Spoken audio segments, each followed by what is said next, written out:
I was just a child when I first heard the name La Llorona. My abuela used to whisper the story as the desert winds howled outside her little adobe house in New Mexico.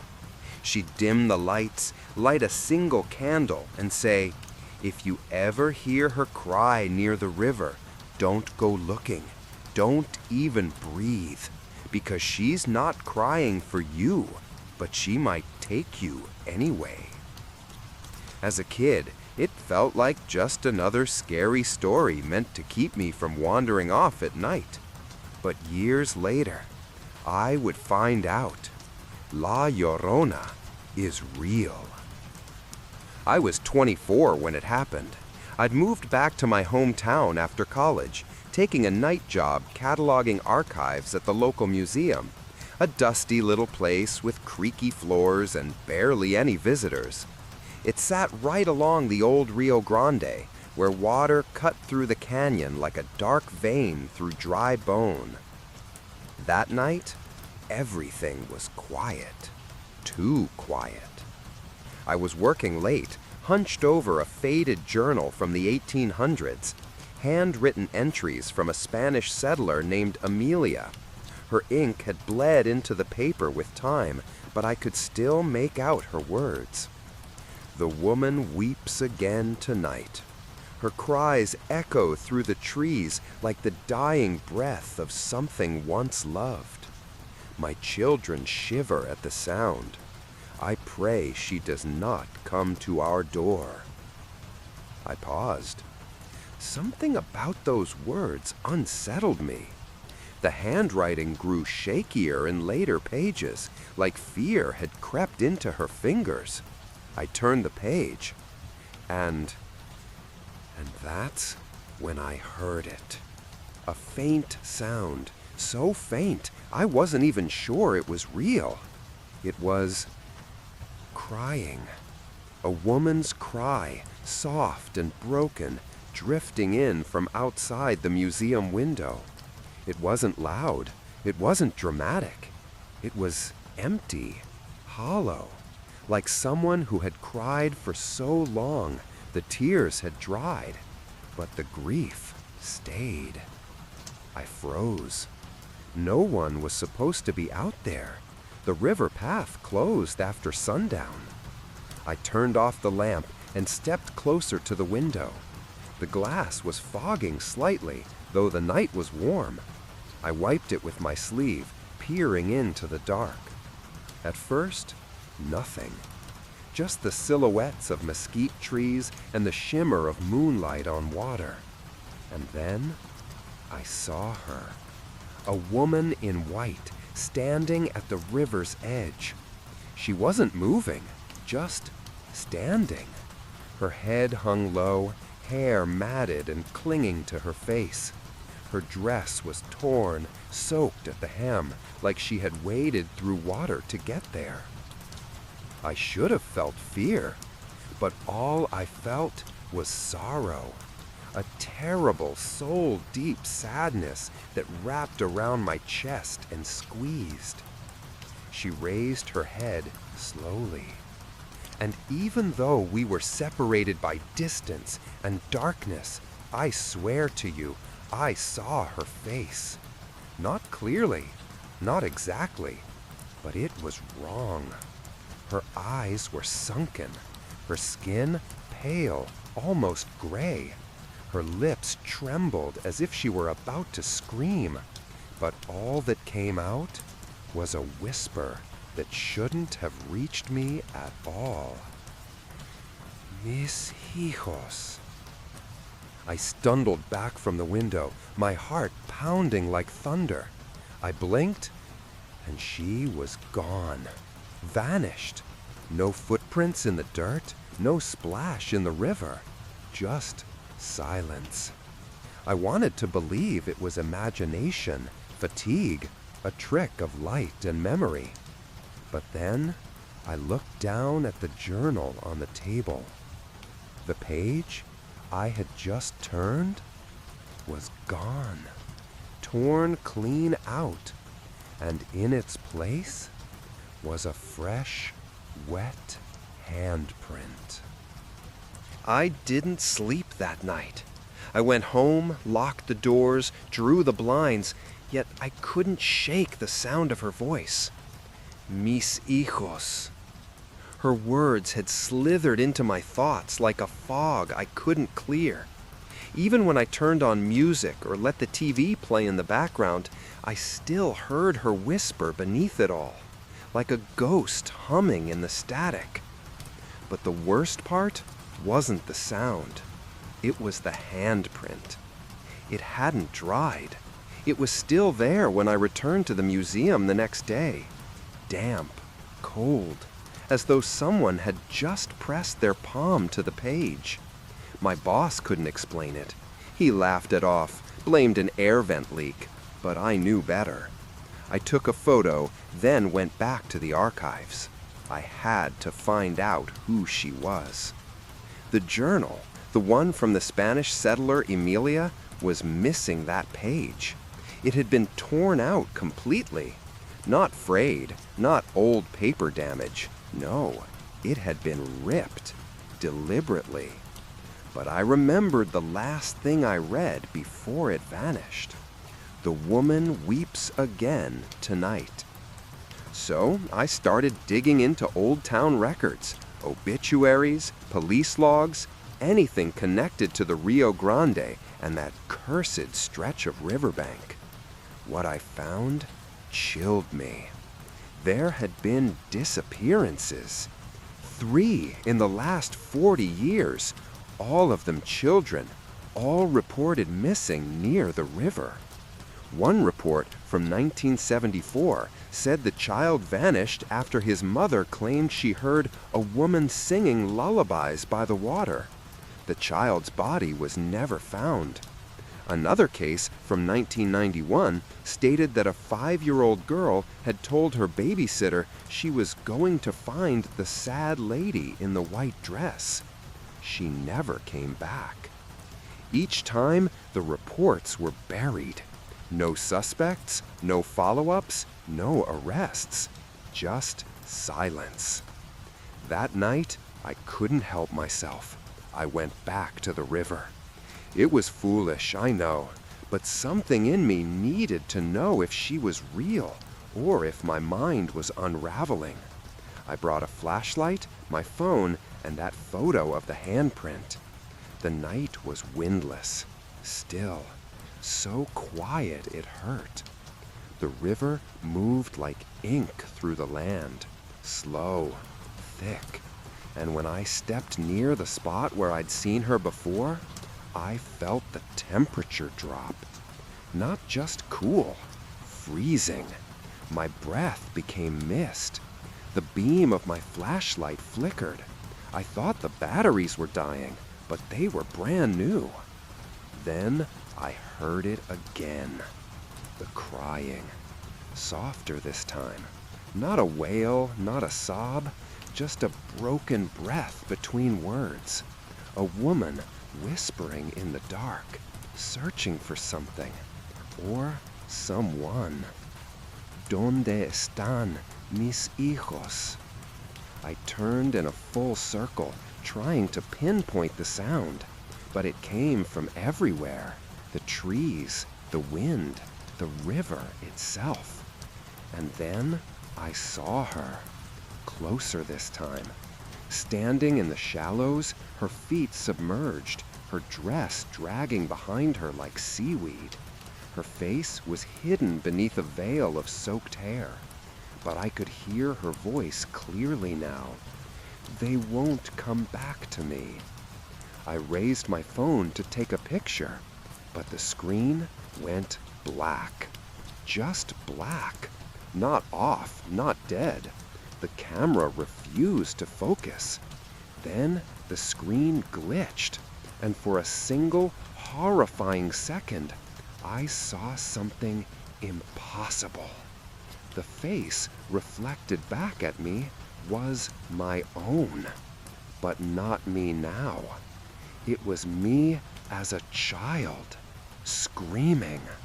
I dropped the phone and stumbled backward, heart slamming in my chest. When I looked up, She was gone again, but this time she left something behind. Floating in the river, bobbing gently against the bank, was a piece of paper. Waterlogged, yellowed, curling at the edges. I picked it up with trembling hands. It was the missing journal page, and scrawled across it in smeared ink was a single word, repeated over and over. Llorona, my name. I didn't go to work the next day. I couldn't. I just sat at my kitchen table, that ruined journal page laid out before me, drying slowly under the weak morning sun. Even now, I can still see it clearly. My name, Llorona, written again and again in erratic, frantic strokes. The same looping cursive, the same fading ink, as if whoever wrote it had lost control or was possessed. But what terrified me most wasn't that she knew my name. It was that, somehow, I felt like I knew hers. Not just as a legend, not just from whispered bedtime stories. No, deeper than that. Like I had met her before. I needed answers. Not from books, not from records, not from the museum. I needed someone who believed. So I went to see Doña Carmen, the oldest woman in town, who everyone called La Bruja Buena, the Good Witch. People came to her for prayers, for healing, for protection. My grandmother once told me that Carmen had banished a demon from a church with nothing but salt and scripture. She lived alone in a sun-faded house at the edge of the barrio. A wind chime made of bones clinked in the breeze on her porch. When she opened the door and looked into my eyes, she didn't speak. She just stepped aside, as if she had been expecting me. Inside, the house smelled of sage and something older, like ash and grief. Candles flickered in the corners, dozens of them, each placed before a photograph of a child. I asked nothing. I just showed her the journal page. She looked at it for a long time. Her lips moved in prayer. Then she said only 2 words. "She's calling." My mouth went dry. Who? She didn't answer. Instead, she lit a stick of copal incense and motioned for me to sit. I did. La Llorona isn't just a ghost, she whispered. She's a mirror, a curse made of sorrow. She finds those who carry pain, and she reflects it back at them. I asked her what that meant. Carmen looked at me with the saddest eyes I've ever seen. You have grief you don't understand, a grief that's older than your memories. She's feeding on it. That night, I went home in silence. Her words echoed in my skull. Was she right? Had I lost something? I barely remembered my childhood. My father died when I was young. My mother never spoke of it. I had no siblings, no extended family. Just photographs of me alone, always alone.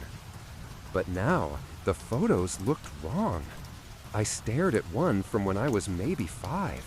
At first glance, it was nothing. Just me in a red dress standing in front of a river.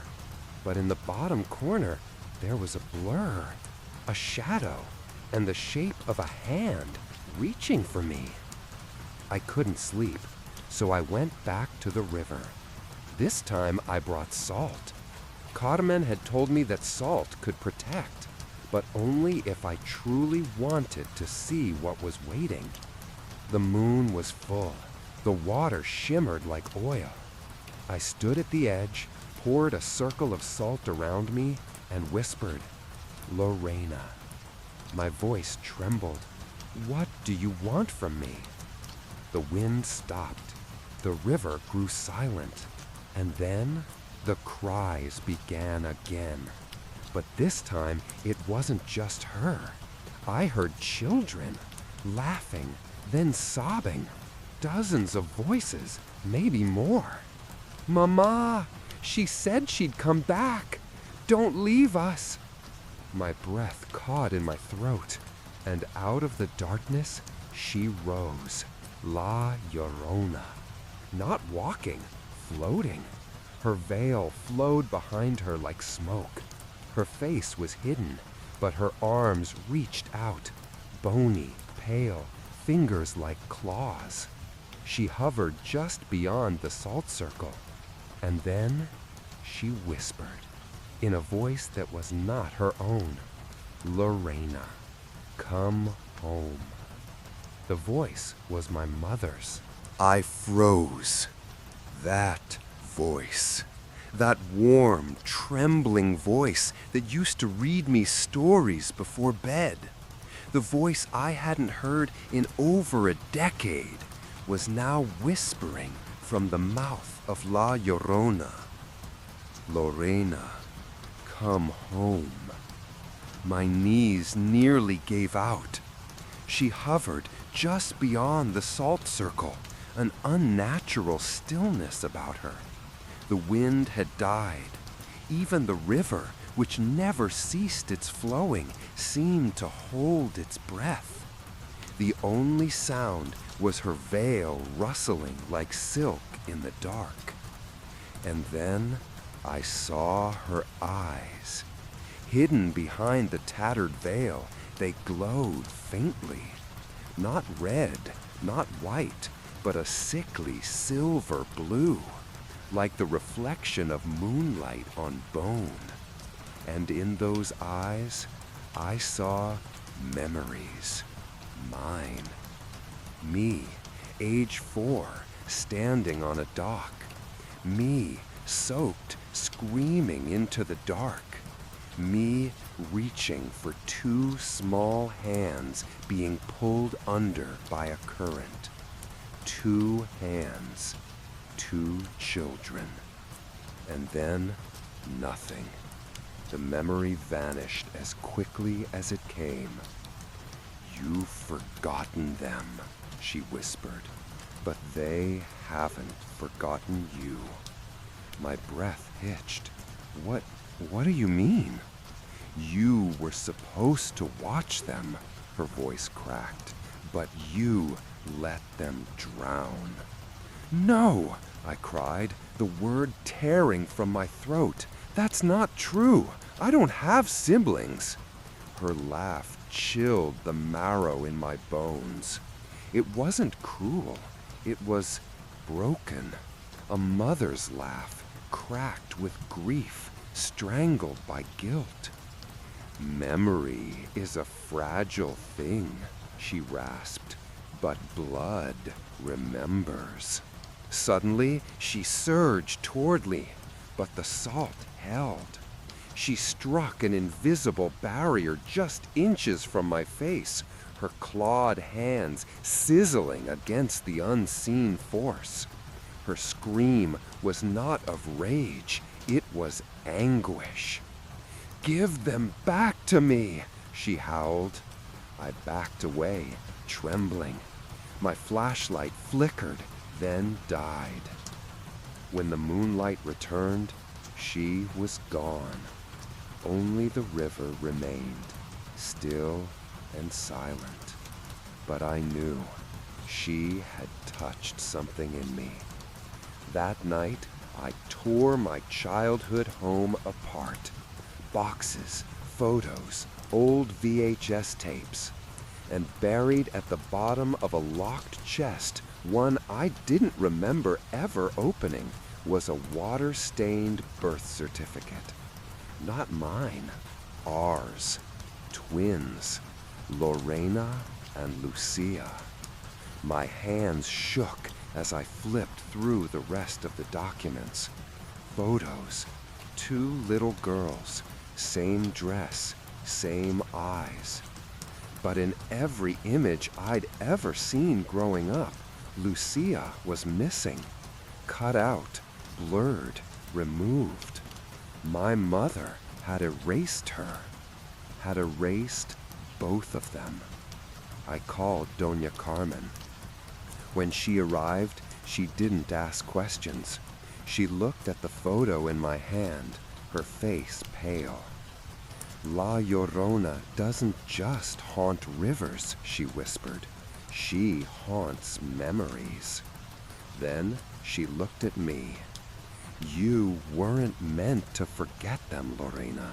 She's bringing them back, and she won't stop until you remember everything.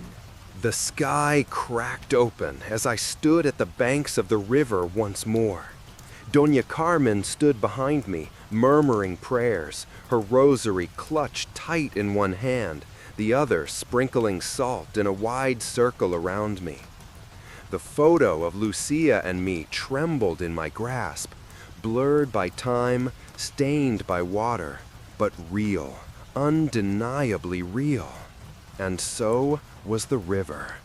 It shimmered in the moonlight like a mirror, smooth and cold, waiting. She'll come, Carmen said, her voice distant, but this time you must listen all the way. I nodded, the truth heavy in my chest. The air thickened, the wind died again, and then she rose. La Llorona. Her veil flowed like smoke. Her gown glistened with eternal dampness. Her hands, long and skeletal, clutched a bundle of wet cloth that once might have been a child's blanket. But this time, when she lifted her face, it was mine. My own face, twisted by sorrow, aged by grief, eyes hollow and bottomless. You forgot her, she whispered. You forgot me. No, my voice broke. I was a child. I didn't know. You were there. A flash of memory stabbed through my mind. The dock, summer, screaming. Two girls, me and Lucia, leaning too far over. Our mother yelling from the house. Lucia slipped first. I reached out, grabbed her hand, and let go. My small fingers couldn't hold her weight. She fell, hit the rocks, sank. I screamed until my throat bled. Then, silence. No funeral, no grave, no explanation. Only a locked chest and years of being told I had a wild imagination. She never told you, La Llorona said. Your mother erased her because she blamed you. A sob wrenched from my chest. I was 5. I didn't mean to. But she heard your scream. She ran to you. She found only you. And in her grief, she cursed you. My legs gave way. The salt circle glowed faintly around me, holding La Llorona at bay, but barely. Her sorrow pressed against me like water pressing on glass. You carry her death like a shadow, the ghost moaned, and now it's time to set her free. She extended her hand, and from behind her stepped a little girl, dripping wet, pale, with my eyes. Lucia. She looked up at me, not angry, not afraid, just waiting. Doña Carmen knelt beside me. Say her name, she whispered. That's all she's ever wanted. I crawled to the edge of the circle, tears streaming, voice shaking. Lucia. A breeze rustled the trees. The little girl smiled, and then, gently, she faded. La Llorona lowered her head. Her body unraveled like mist. Her veil flowed to the ground, empty. The river sighed. The night exhaled. And I was alone again. Except not quite. In the soft lapping of the water, in the rustle of the reeds, I could still hear a whisper, not of grief, but of peace.